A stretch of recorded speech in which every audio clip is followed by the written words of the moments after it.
Shalom saudara, selamat datang kembali di channel kami Gospel News Ministry bersama saya Spenjal Jeprisal Januaring, hamba Yesus Kristus Tuhan.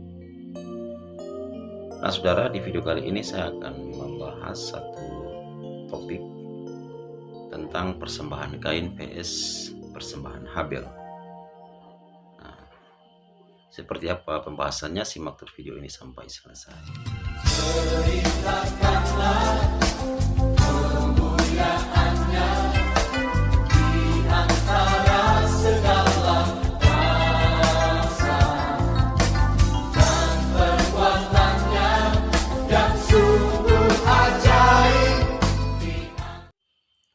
Baik saudara, topik kita kali ini adalah persembahan Kain vs persembahan Habel.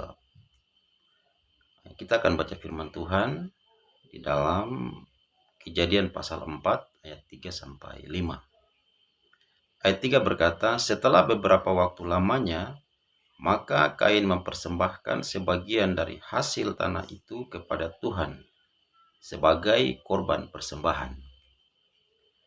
Ayat 4, Habel juga mempersembahkan korban persembahan dari anak sulung kambing dombanya, yakni lemak-lemaknya, maka Tuhan mengindahkan Habel dan korban persembahannya itu. Ayat 5, tetapi Kain dan korban persembahannya tidak diindahkannya, lalu hati Kain menjadi sangat panas dan mukanya muram. Nah saudara, dari pembacaan ini timbul pertanyaan. Pertanyaannya adalah, mengapa persembahan Habel diindahkannya, tetapi persembahan Kain tidak diindahkannya? Ya, untuk mendapat jawaban ini, saya mengajak kita melihat dua hal. Hal yang pertama adalah, mari kita mengenal pribadi Kain dan Habel. Siapakah Kain ini? 1 Yohanes 3 ayat 12. Bukan seperti Kain yang berasal dari si jahat dan yang membunuh adiknya. Dan apakah sebabnya ia membunuhnya? Sebab segala perbuatannya jahat dan perbuatan adiknya benar. Nah saudara, jadi dari ayat ini jelas bahwa Kain itu berasal dari si jahat, atau dalam Alkitab terjemahan lain itu ditulis dengan kata anak iblis. Itu terlihat dari segala perbuatannya yang jahat. Jadi saudara, Kain adalah simbol dari orang fasik karena perbuatannya fasik. Lalu siapakah Habel? Matius 23 ayat 35. Supaya kamu menanggung akibat penumpahan darah orang yang tidak bersalah, mulai dari Habel, orang benar itu, sampai kepada Sakaria, anak Berekia, dan seterusnya. Nah, saudara, dari ayat ini jelas bahwa Habel adalah orang benar. Jadi, Habel merupakan simbol dari orang benar. Nah, itu poin yang pertama, tentang kita mengenal pribadi atau karakter daripada Kain dan Habel. Dan kita masuk pada poin yang kedua, saya ajak kita mengenal jenis persembahan Kain dan Habel. Ya. Persembahan Kain. Kejadian pasal 4 ayat 3. Setelah beberapa waktu lamanya, maka Kain mempersembahkan sebagian dari hasil tanah itu kepada Tuhan sebagai korban persembahan. Nah saudara, coba saudara perhatikan kalimat ini. Kain mempersembahkan sebagian dari hasil tanah.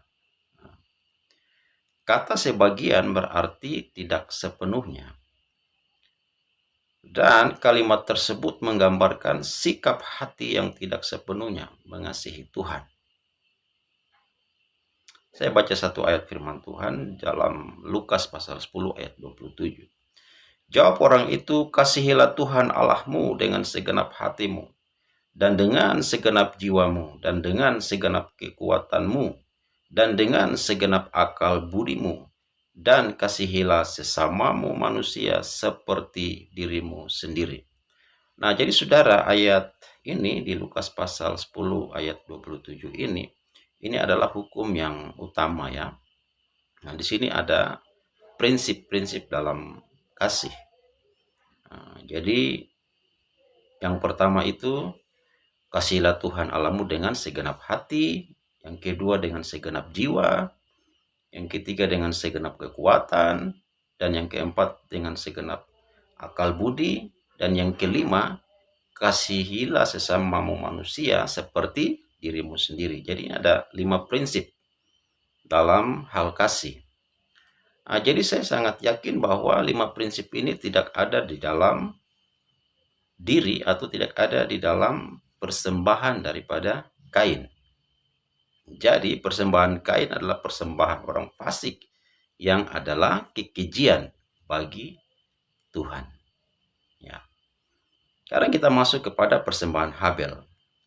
Kejadian pasal 4 ayat 4, Habel juga mempersembahkan korban persembahan dari anak sulung kambing dombanya, yakni lemak-lemaknya.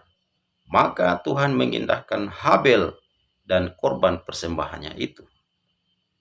Nah, saudara, dari ayat ini, saudara perhatikan kalimat ini. Korban persembahan dari anak sulung kambing dombanya, yakni lemak-lemaknya.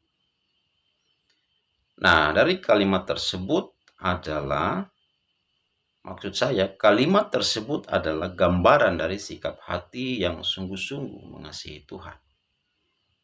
Ya, seperti Lukas 10 ayat 27 tadi ya.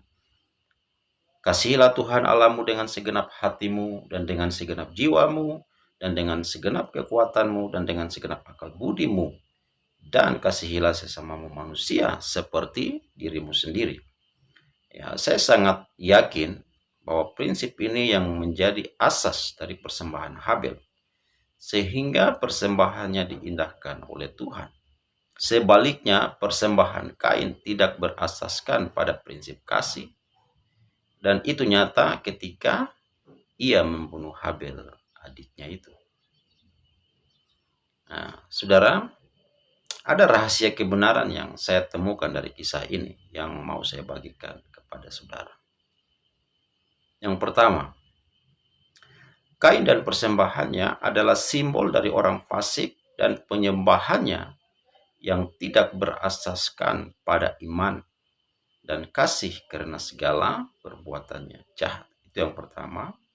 Yang kedua, Habel dan persembahannya adalah simbol dari orang benar dan penyembahannya yang berasaskan kasih dan iman kepada Kristus sebagai korban sulung yang menghapus dosa dunia, sehingga persembahannya berkenan di hadapan Allah. Ya, saya mempunyai kesimpulan begini ya saudara. Di dalam Kristus kita dan penyembahan kita berkenan kepada Allah. Saya ulang ya. Kesimpulannya adalah di dalam Kristus kita dan penyembahan kita berkenan kepada Allah. Tetapi di luar Kristus tidak ada penyembahan yang berkenan bagi Allah.